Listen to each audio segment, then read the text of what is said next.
Welcome in, ladies and gentlemen, and welcome to our second Distilled. We're just going to enjoy some beautiful, neat whiskey today.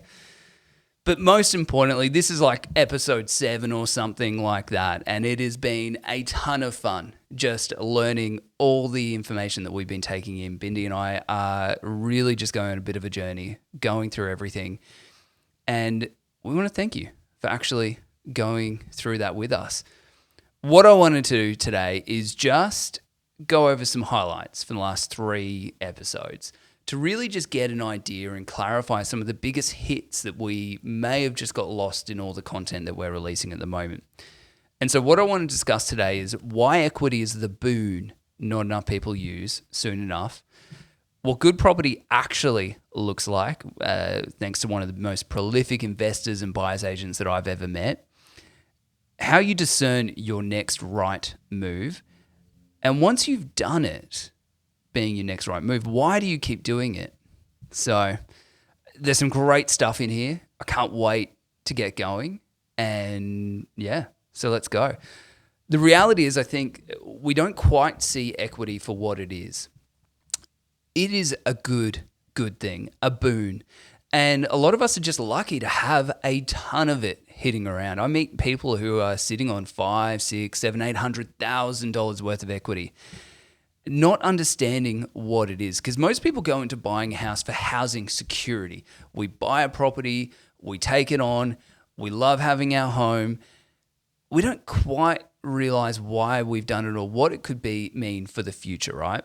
And so if we've done that move in our early 20s or 30s, we're kind of sitting on something that's pretty real. And so even in a world where things like realestate.com.au and different details and websites there, they're making it very easy to look at property and look at the value of our home. And it's largely really, really accurate, right, as to what banks will use. What we're not doing enough is actually going, well, what does that mean for us? And something that I started doing a month or 2 ago, a few months ago, is looking at property trends. I'm a nerd, not going to apologize. You probably want me to be a nerd, right? I was looking at property trends and I realized our own home was not in the first home buyer market anymore. It actually grown or escalated out of that kind of $1 million range.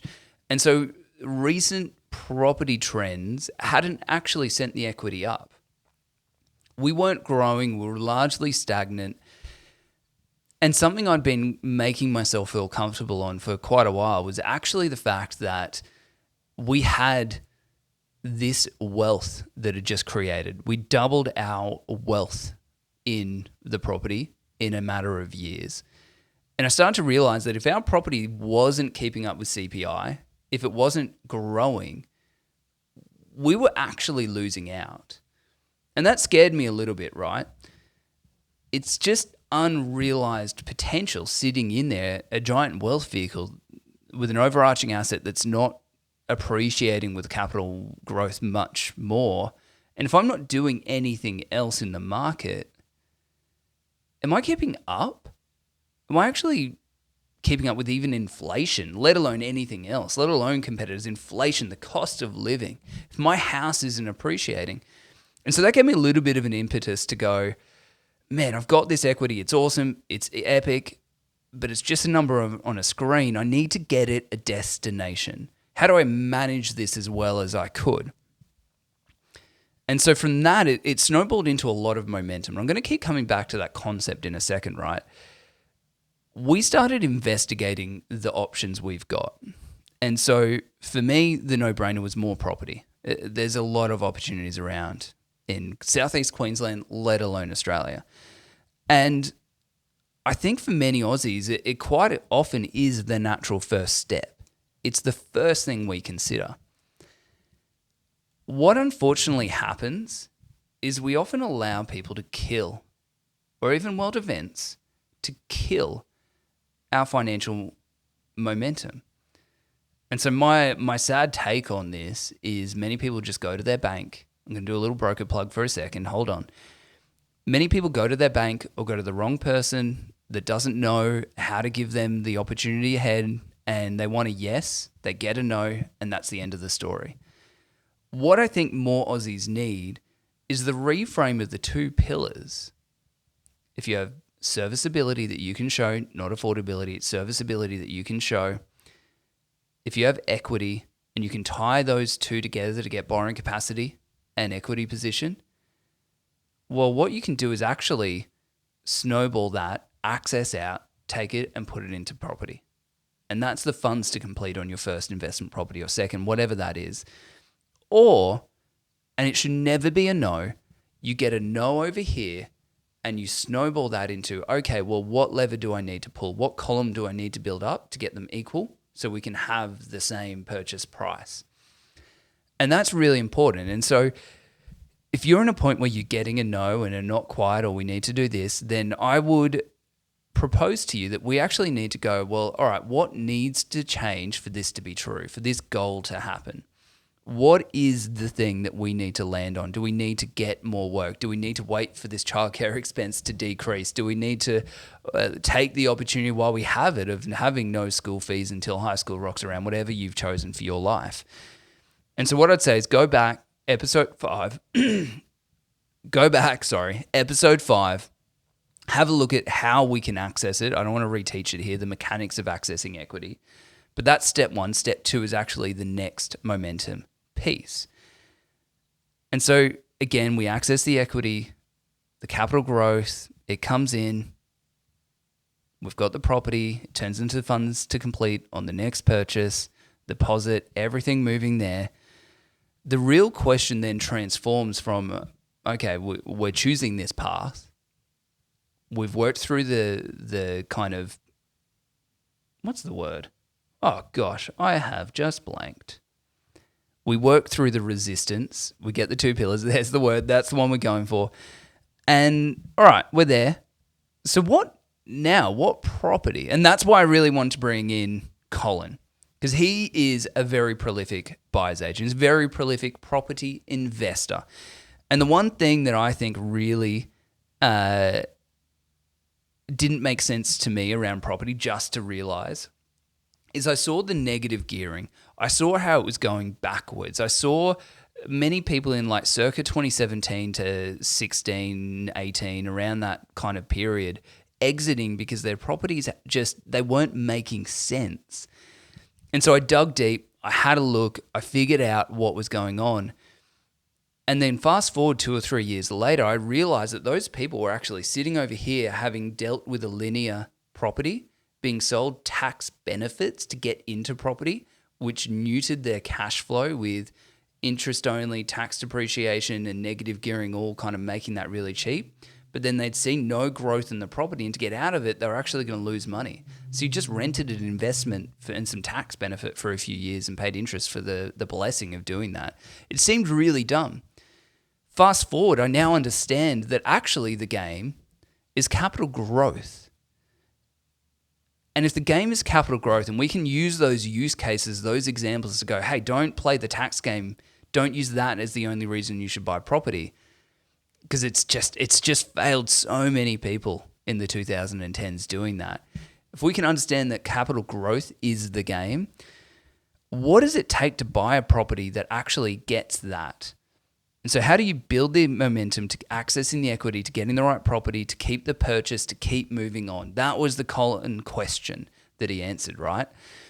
And so with Colin Lee, what we learned to understand was why he keeps choosing property and how he keeps choosing property that's going to appreciate and going to get the capital growth and going to tick those pillars so we don't get tired of an investment that's just like being sold to it. Like, who cares about cash flow when it's not making money? Like, I don't ever want to get into the point where I'm renting an investment for some tax benefit over a few years just to exit it and not have actually moved the needle on my wealth. It just doesn't make sense. I'm really, really passionate about this. And so what Colin told us was the 4 Ps, and I love these. You've got property, proximity, price, potentiality. And I think potentiality is a really big one. Can you buy a property at the moment that might grow, somewhat over the next few years, but as the government finally starts to realize that we've got a housing issue and starts to relax some of the local government laws and density and all that kind of stuff, can your property long-term be part of that solution and have great potential with small iterations earlier, small renovations earlier to grow and increase in value and actually step up into something that might be subdividable in the future or might be able to buy next door and do a development. Who knows? You don't have to do it yourself. You can sell it to people or work with experts. We see many people are experts at this, helping others who aren't. It's a great, great way to operate. And so to look at the property, it was good bones, solid, it's going to stand for the next 20 years. Tick. Proximity is a great location, gentrifying suburb that's not quite gentrified, owner-occupied, better kept streets, safer, lower crime on the path, and gentrification, making it safer, all that kind of jazz. The price. You make money when you buy. And I think this is a particular thing when it comes to buyer's agents. You have to understand that you're at an unfair advantage negotiating at times with a professional negotiator. I love negotiating. It's one of my favorite things. I do it all day, every day with bank policy and BDMs to get them to support me in making those offers to them and pitching deals to them. It's great, great fun. I don't have the relationships, or I don't have the ability to have the relationships that Colin does with real estate agents and with buyer's agents with real estate agents. And so I think the important thing that we need to understand is there's an element of allowing these experts to nail that transaction, because if you buy at the same time and the whole market goes like this and you have an agent that just sells the crap out of your property and nails that there, and you're here, you've paid them 20 grand to nail that sale price. Why not pay to nail the purchase price and make even that much more money? And lastly, I think the cool thing about Colin and Beck, and this is an aside I think we went through in the podcast, is Beck, the head of acquisitions, and Colin's wife, she's an architect. She has this X-ray ability to see through problems and see through the issues, whether they actually matter or whether they don't. And it's a great, great skill that I love to witness, because I see some of the properties they buy and some of the properties other agents buy and how they just don't walk past certain things, but will dump and run way quicker than other agents. It's legitimately an impressive thing. And so we kind of understand, all right, this is how we decide what a quality asset looks like, within the scope. But then where are the good areas? Where are the good locations that we need to find those assets in? And he used a thing called PIE. I'm hungry, so it's particularly speaking to me. It was population, infrastructure, and the self-employed tension around employment. So he used this thing called PIE to show him how to discern further. So you could get a lot of places that would then go, okay, we've ticked the 4 Ps. We've got a lot of suburbs there and a lot of properties ticking the 4 Ps, but how can we draw this in a little bit more to kind of narrow it further? And he loves a good, Bobardi. That's an Office reference if everyone's talking about. I can't remember the word off the top of my head right now, but it will come to me tonight at about 11 p.m. when I'm trying to fall asleep, and I'll think I have to redo this whole podcast. Lucky me. Population, infrastructure, and employment. So population, where migration's actually going. And I think Southeast Queensland is one of a few places in Australia is actually getting positive growth in terms of interstate migration. There's a lot of migration intrastate, I think it's called, between LGAs or local government areas. Interstate, from state to state. It's just flying into Southeast Queensland. It's why our housing has quickly become one of the most expensive places to live in Australia. But our income is somewhat lacking, and I think it's number 4 in Australia, Colin told us. And so where's the migration actually going? Is there something that you can get some quick wins over the first 2 or 3 years and actually get that growth earlier and help you get more exposure to property before the rest of the country gets busier and more expensive? Or is it something where we can just actually know that, hey, this is going? And look, personally, I think we just need to get higher income in Australia. Let's all make money here in Brizzy, actually. No, not the rest of Australia, just Brizzy. We're number 4. We're so expensive to live these days. Good old sleepy Brisbane.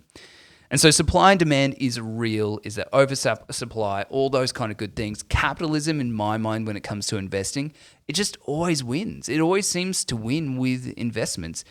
is there enough to supply the demand in the economy? And let that be the answer. And we see time and time again, governments can't fix the solution, and housing remains the thing that is an issue. The next thing is infrastructure. And one of the low-hanging fruit in this conversation is actually the Olympics, right? And so we've got a lot of infrastructure, a lot of jobs, a lot of trades, a lot of people here in Brizzy that are driving the need for housing. And so that's a big one that is going to be addressed as people build infrastructure. LGAs need to build housing and invest into that area. And like I think largely speaking, like my market read, right? I thought we were slowing down late last year. Actually, we were slowing down middle of last year. 12 months ago, I was looking at the market going, this is awesome. This is really comfy. We're going to keep operating. We're going to keep budget. We're going to hit target. We're fine. It's all good. Then the first homeowner guarantee stuff got brought forward to October unnecessarily. Whole nother discussion. And it sent the market crazy. Then maybe 6 to 9 months later, the government had to undo all the damage it had done to the economy, and inflation and rates going back up undid all the good work that we suffered through with higher rates. And they had to install the negative gearing changes to put the brakes on the economy again. And look, I do somewhat like a different spiel being put forward to kind of slow down than just high-low rates. Like that rate thing, it's just not working. So it's good to see some other levers. You did it in the first place. Go away. And so the Olympics coming, it's probably going to likely calm down over the next few years, which is cool. I'm happy with that. And then just overcook slightly into the Olympics, right? It's going to kind of get really busy. The hype is going to be there, maybe overcool, and then just simmer down for a few years after the Olympics. And the tension for me right now is kind of threefold, right? So as a business owner, do I take the steps to gain all the momentum that might happen around the Olympics and see all the property growth happening, watch it all skyrocket, and build the business to chase after that? And then post-Olympics, as it slows down, just like hope that the momentum stays there and we've done enough to keep affording our bills type thing? Or do we kind of just try and stay slow and steady wins the race, right? We're not going to go staff up to 50 people to go through that. And, do we just go, hey, this is our capacity. We are going to grow slowly and surely. We're going to focus on a product that's not so market fair weather trend, but we're going to be able to deal with the increase in capacity as the market gets hotter or colder, whatever that looks like. And so I think as business owners and as investors, again, it comes back to what is your self-employed intention? Do we go, oh my goodness, the market's going crazy a year before the Olympics and invest then out of FOMO? Or do we go, hey, I actually think this might over 10 years do really well for me. Let's take action now and make that step work over the next 10 years, 15 years. And because I've done it sooner rather than later, I'm actually much better off as my income and everything else increases. The amount I bought this property for, the loan actually decreases. Repayments stay the same. Hopefully rates don't go up. And we're looking good. And then employment. What is it a diversified employment market? That was the other thing on the pie. I still can't remember what that word is. I'm going to figure it out. So is it diversified? Is it more than a single industry kind of town? And that's one of the reasons that Colin likes metro areas. He likes cities and large LGAs because they're driven by large economies. It gives income certainty and means that you're not kind of going up and down. Because a lot of smaller towns will go up and down. You've got to time the market. And I don't know anyone that's actually smart enough to do that consistently. Sorry. And through all that, there was this really fun game chess analogy. So one of the analogies that we had was around chess. And full disclosure, I may have been a chess champion as a kid. What I didn't realize is I'd actually moved myself in and out of checkmate. So that is not my game. Rather, I'm more of a snakes and ladder guy. I want to try and dodge the snakes in the grass. I want to know where the dangers are and where the pitfalls are and where we can take a quick win and jump up the ladder here or there. And so what it seems ostensibly to me from the outside is that a lot of property investors or gurus, finance bros, property bros, they're out in social media being loud and rambunctious, promoting this kind of like gatekeep solution. So they're gatekeeping their solution to your wealth. And they're all making it seem like I've got this, neat structure trick and bucket holding companies and all these different things. And realistically, I would rather actually just kind of tell you that it's all rubbish. It's much simpler than these idiots make it out to be. It's really like there's a conversation to be had around asset protection. That's kind of the structure side of things. You get the right accountant, you let them take around the structure, and then you get the right broker, and we can help you maximize your borrowing capacity and work with your accountant to kind of get it done. Finance but Need is here to kind of dispel the issues. Like, we want to be a gateway to your goals and not hinder them at all. And so we've discerned how to find the right property. We've narrowed it down using the pie methodology to figure out actually where the good areas are. What is the snake in your property portfolio? And look, I'm a snake and ladder guy, right? I asked Colin, mate, what is the snakes in making your property portfolio? And he said, in a really kind of humble moment, rare for him, sorry, Colin. In a really humble moment, he said, it was actually selling 2 properties in COVID because he listened to the wrong things. He listened to the wrong voices. And so what I'd like to do is just go, what voices are you listening to? What are we actually understanding in our market?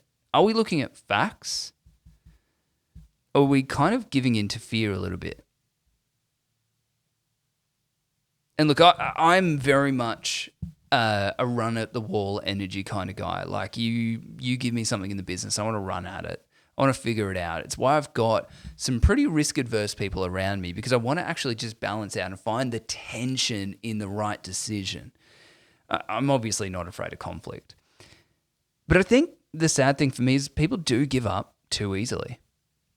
It just doesn't take that much to change your family tree, to give your kids a leg up. And there's very real moments in your life that actually give you an opportunity. The playbook, look, it used to be buy a house, you grow equity, you pay down your house, retire happily. Realistically, it's kind of buy a house, grow equity, and re-leverage into more investments now. And if you can time it with the borrowing capacity events that increase over life and minimize your lifestyle changes, you're going to get an opportunity to just set your kids up. And it might not be buying them property or gifting them property, but I think first pass is actually not being a burden on them long term. That's my first pass for success. The second goal, it's actually being guarantors for our kids, having paid off property and being able to guarantee, even buying property with them, buying the best investments if where we're living is not the best place to buy, and help them go through that process. But just, I think the baseline of not being a drain on their finances. And so I mentioned snakes and ladder. Look, I'm snakes and ladders guy. My run-in with chess was pretty bad, I'll be honest. In primary school chess champion, what I didn't realize until later, I think I told this on the pod, is I'd been in check about 4 or 5 times without realizing. And then he moved himself into check and tried to get out of it, and I was having none of that. So there's no way he could get out of it anyway. I'm going to claim the win. I'm claiming the win, people. And look, to be honest, it's kind of snakes and ladder without the die. You can control the amount of steps you take, right? I think that's my favorite gaming analogy at the moment. Monopoly's kind of annoying. There's a lot of traps. The game of life, similarly, it's very, very luck driven. Ultimately, Sims. Sims is really, if you want to get a good one. If you can control and make money on Sims and create people wealthy on Sims, why can't we do it in our own life? That's my theory. But realistically, property sometimes can seem like you're watching these grandmasters on social media go out, play 3D chess and do all their different things and look successful, and the gatekeeping solutions behind these crazy structures, and then trying to charge you their full upfront fees before they go bust. Crazy. But it's not accurate. You don't want necessarily a buyer's agent telling you, hey, this is the perfect structure to buy property in. What you want to do is actually find the right team, accountants, financial advisors, mortgage brokers that work within the limit that you choose to not get sucked in by FOMO and keep moving your property portfolio better. And so I think the danger here is thinking you're making the right moves when you're not. And for me, this is very important. For me, the tell of whether I'm doing the right move or not is whether I'm justifying why I didn't do something. If you're justifying not taking a step rather than saying, oh no, we are working towards this and we're taking steps towards here, rather than going, well, we actually chose not to because of X, Y, Z. Well, we chose not to because of fear. We didn't do it because of X, Y, da, da, da, da. That's a big red alarm for me. If you're going, actually, we had some instability in our income and we needed to wait a moment to be able to keep walking through this to get the stability out. For myself, like I didn't invest 2 years ago because I had the equity. I didn't have the borrowing capacity. And I had to walk out my journey of starting the business to get it to a point where I had borrowing capacity again.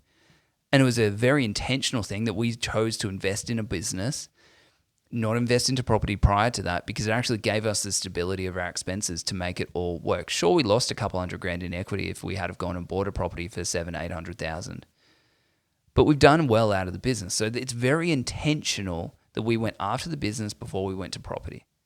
If you're going, I just didn't move because of the war in Iran and fuel prices, and you're getting really scared over things, that's a massive red flag that you're killing your own momentum. It's self-sabotage. So the amount of steps you take, if you're not self-sabotaging, regardless of how small those steps are, they're all going to compound. And the more that you take and compound on, the more long-term freedom you get back in your hands. I think it was probably high school. I had a teacher, Mr. Thwaites. If Lucy Thwaites ever sees it, hello. Say hi to your father for me. Sorry. But in high school, he had this poster. It was either him or Mr. Clayfield. I can't quite remember now. But it was this poster that stuck with me for many, many years. A big shot is a little shot that kept shooting. And I think one of the things that I really, really love is that we have an opportunity to make a ton of little wins here, there, everywhere. We got an opportunity to just build something bigger if we're consistently taking the small singles. The home run event doesn't exist, and the longer and longer you leave this, the more desperate you're going to get for home run hits and big wealth creation events.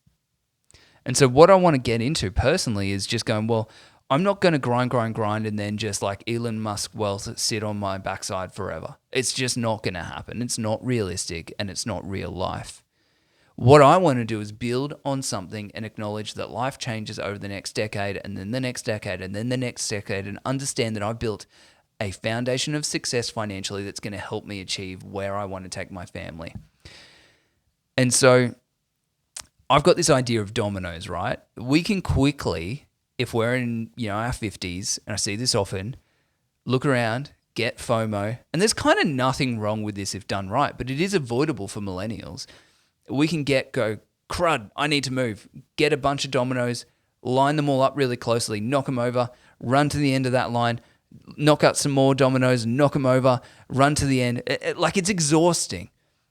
Or we can look forward over the next 10 years, 3 years, understand our ideas, and go, actually, if we can line up these dominoes over here in a way that when they fall over, they're not actually knocking over, and line up these, by the time we manually knock over that and then move on to the next dominoes, we're placing them ourselves. And it's this really cool idea I had of like, hey, you are setting up the dominoes to knock down. Why are we panicking and lining these all up and just sprinting to try and catch up, where I'm 35. I can set the foundation myself to execute now and then in 3 years another property and whatever that looks like, or take the opportunity to buy 2 over the next 12 months if that's the plan that I'm putting in place, and then sit on that and rest and learn how to do that for the next few years. You've got the dominoes and the ability to control it. So why not plan it out and set them up? And the more you knock down, the more you get, the more you understand, the more comfortable you begin to be. And I think the whole point on the three-year mark thing is you actually get to set up your milestones along that. And you don't have to be that intentional all the time. I am not that intentional. We kind of look at the 3 and then look at the 1. Look at the 3, look at the 1. What are we doing this year? And it's just so Anna and I can resolve some conflict around our goals and our wants and desires and how much we want to work or how much we don't want to work, how much more we want to parent or how much more we definitely don't want to parent more. Sorrows. And so the convictions are really cool, right? Like, what am I looking for to keep this momentum going? Well, I'm not going to follow a strategy, a tax strategy, to avoid me of maximizing my property portfolio or getting the best possible asset. I want to understand the supply and demand that drives the conviction behind those decisions. And that's all underpinned by taking small, smart steps consistently over 30 years that just execute constantly. And the whole game that I'm choosing to play at the moment, snakes and ladders, but dominoes with intentional movement that keeps the momentum going. And so we might get into a position where we end up with 10 residential properties. Who knows? And we look at it and go, well, the momentum doesn't mean that we have to keep buying more properties. It means that maybe we sell 3 that are doing well, relatively low amount owing. We take the capital growth on those 3 properties and go and buy 1 commercial with a better way to manage and more efficiency and change that into something else. It doesn't mean that the role has ended or the game has ended when momentum or property journey numbers stop. It just means you've got to shift your focus slightly. And so it kind of all begs the question though, why keep it going? Why am I so passionate about this topic? And I think it lands on the last episode, my mortal fear of becoming a Henry that Bindi so well brought up with, high earner, not rich yet. I don't want to work so hard and I don't have anything to show for it. And that's what being outsmarted actually looks like to me. It's the out-disciplined from sacrificing and denying my own dopamine fixes week in and week out, month in and month out. Because working hard doesn't guarantee anything. I've seen it time and time again. Like, I'll put in the hours. Don't you worry. I'm going to get you results. I'll put that work in. But work ethic's an ingredient. It's not the be-all and end-all of creating financial future. You could be an incredible employee or business owner for 20, 30 years that delivers time in and time again, that never just takes a cent from their business, never decides to invest, never decides that today's the day that I'm going to set up my future. And most business owners who work like that, they build a business around them that aren't going to allow them to sell and have that capital event of sale eventually. And so I'm kind of in this point of I don't want to be terrified, but I don't ever want to look back on all the hard work or the dopamine, hits of winning deals in, deals out, of being on the treadmill, sacrificing time with my family. And I actually never created something bigger than myself that actually gave me an opportunity to enjoy it. I don't want to be in a position where I haven't created a legacy that takes care of Anna and I in our retirement, let alone build something for my kids to not have to have the financial stress that I've had to have in the years. I want my daughters to have a brighter future than I did. I want them to be able to see a GFC that I saw when I was finishing school and see opportunity plastered everywhere and be able to go, Dad, can we chuck in some investments and go buy property and do this and do that? Everyone's running out of the market. How do we run towards it? Because we've seen you do that in your career. We've seen the fruit that's come out of you taking these risks that aren't actually risks when you know and are clear on the figures. And so in this arc, I think we've pieced together the engine. We've learned to understand equity a little bit more. We figured out what this all looks like with property, the why we invest, why we should keep going, how we get to honor momentum. And it's not even that fear is really a bad thing, right? Like, I think a little bit of insecurity, not anxiety, insecurity is not a bad thing. I've definitely worn some horrendous outfits over the years, but I've never never left the house thinking it was bad until someone said something, Julian. But we've learned that momentum is a matter of making up the next right thing, one at a time. And so what I want to dive in next is really what is your business and what is your profession? I think that's really, really important to lock that in and understand that self-employed mentality in big corporates is a little bit rubbish. Being self-employed is very different to what business owners, big corporations will tell you. What I want to see real professionals that put their energy in at work when they're there and are proper employees that then go, hey, this is my hard-earned sweat that is coming in the form of time for money over 30 years. We're going to turn that into something that is leverageable and something that is bigger than me, something that represents more than just spending time at an office or not, or whatever building site, whatever that looks like for you. And so we're going to go through what is your business, what is your profession, and really just break that down. What it looks like to get momentum in the side hustle. What it looks like then to have the fuel behind the engine, leverage, and literally my favorite topic. And then we want to have a look at what it means to have the right accountant to kind of help with these conversations a little bit and get more clarity. It's going to be some really, really fascinating conversations. There's going to be some great stuff in there. I really, really hope you hang around because there's some epic stuff going, and we're going to probably land the next arc with a mate of mine talking about why he has learnt to manage risk, get clarity over the things he's done, and the muscle of managing risk that he's built out over the 10 plus years of being self-employed. And I think that's a really great conversation to have because everything new always seems scary. But if you know your why, you will care less about your how, and you will keep walking with the momentum that you've decided to honor yourself.